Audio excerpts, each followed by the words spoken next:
Hello and welcome to the program. We're currently at the Kyiv Media Week 2018, the major media event this year in Ukraine, where major media players from Ukraine meet other major players from around the world to discuss the future trends in medias. We're joined today by legendary casting director Margery Simkin to talk about these trends. Thank you for joining us.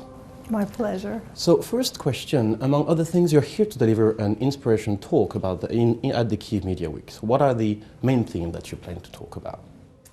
I'm going to talk about, I've been asked to talk about how we work, how we do casting in the United States, because obviously that's different than it is other places, and talk about how we work with people outside of the United States. I work with productions around the world, and how that's different than the productions that I work with, at home, and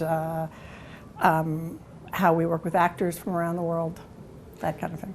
Now, let's get a bit technical here. You were behind the casting of Avatar and American Gods. What's the difference between casting for movies and series, for example, in that case? The time frame for series is, much shorter, particularly when you're talking about Avatar. We're doing these over many, many years, these next 4 that we're working on right now.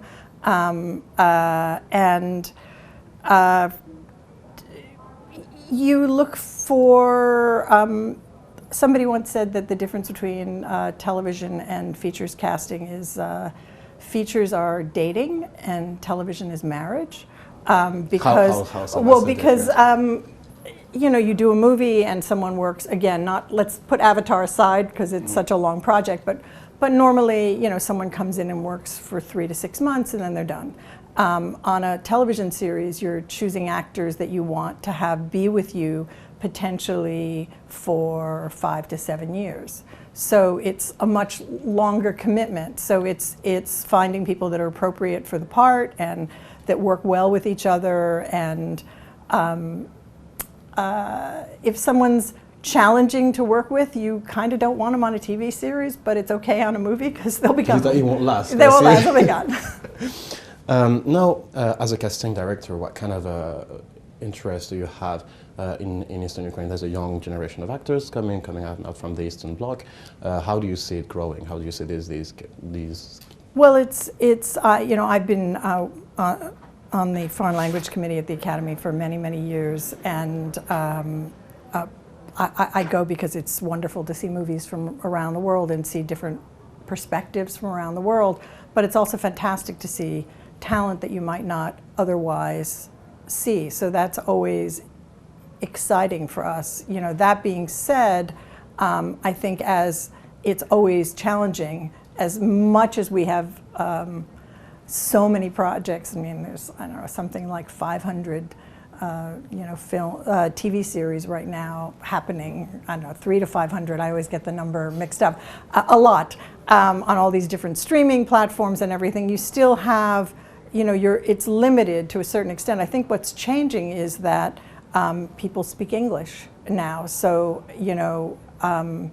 and I also think that Americans are beginning to get a little better about, Netflix has changed things enormously, and people are starting to watch things with subtitles, which, in the film sector has always been a challenge, getting people to go to a movie theater and sit there and read. And I always say to people, you text and read your texts and talk at the same time. It's really kind of the same thing as reading subtitles. You're able to do that, but somehow that I can't sell that all the time. But I think that is beginning to change and will open things up, more.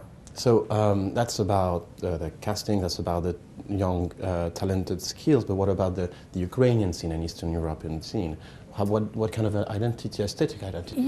I would lie to say that I feel very, very knowledgeable about it. As I've kind of been telling everybody, I really loved the film that was submitted last year that we saw. I've seen some of the others over the years, and I think it's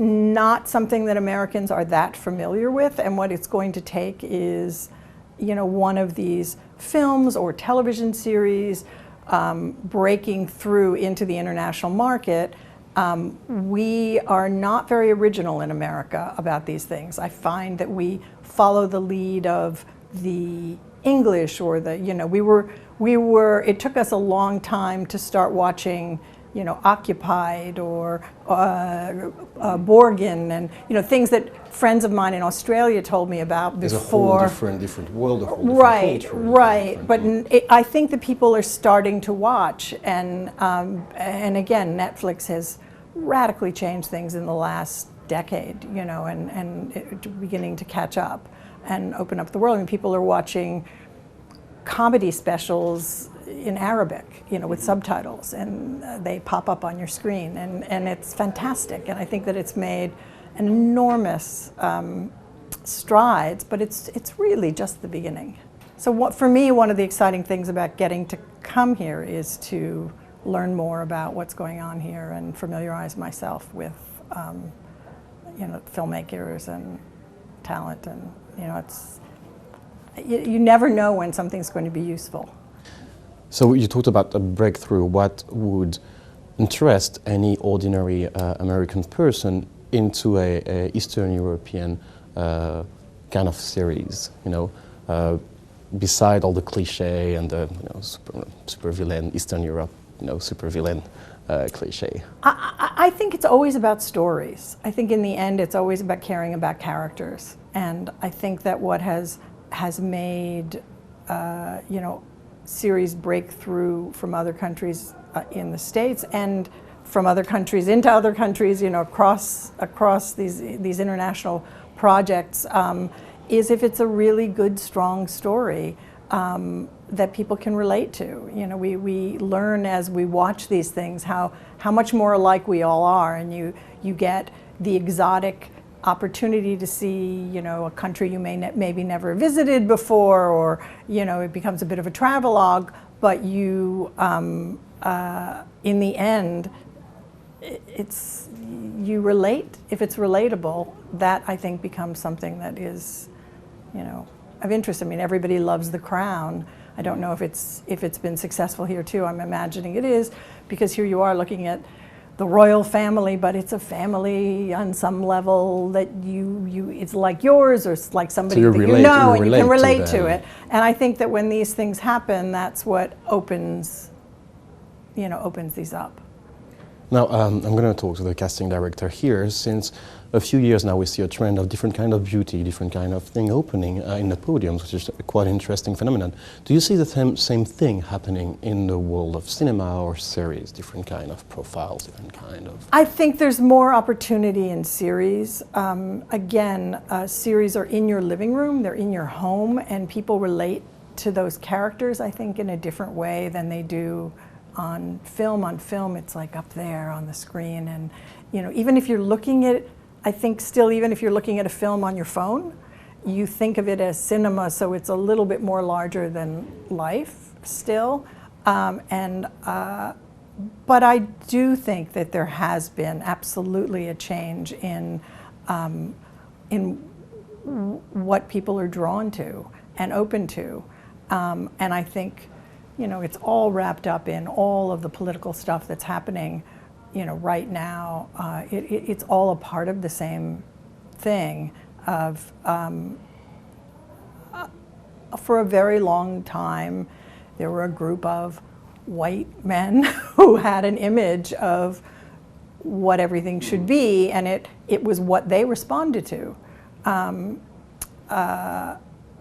the years, I have many stories that won't be, the particulars aren't interesting, but of projects where you would get down to choices, and you'd have some really interesting ones, and then the more obvious ones that you later found out looked like, the head of the studio's wife or whatever, that was his taste.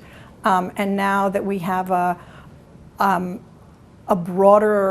recognition of a broader audience, people are beginning to understand that that people relate to different body types. I mean, it isn't just about diversity of race, which is the thing that gets the biggest play, or even diversity of gender, but it's body types and sexual orientation. The whole range is making it all much more interesting, and television is definitely leading the way on that.